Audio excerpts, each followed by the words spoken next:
I became a Christian when I was 6 years old, and I lived in Kansas, and they were actually passing the communion plate, and I wanted the snack, so I reached out for it, and they told me I couldn't take communion unless I was a Christian.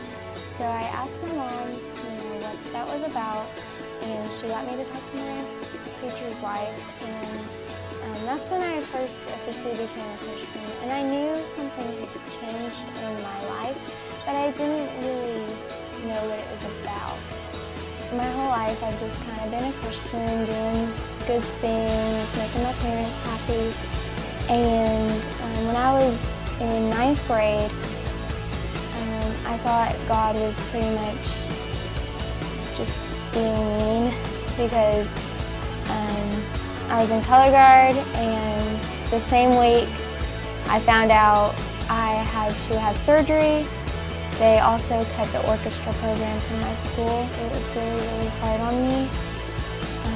I just didn't know where God was at that moment, and I kept wondering when He was going to show up. I was just crying constantly for weeks, and finally that summer He really just showed up, and I ended up going to Utah and doing my first mission trip there, and it brought me so much closer to God.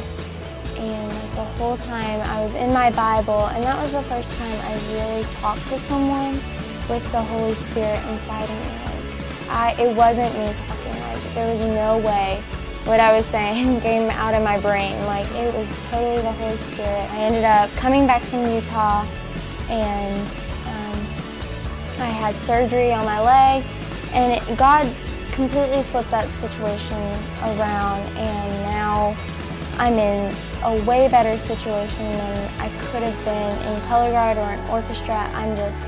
I'm so much happier, and He used that trip to Utah to teach me that I wanted to be a missionary. And so when we went to Infuge this past summer, it became official that I wanted to be a teacher, and I was going to double major with missions.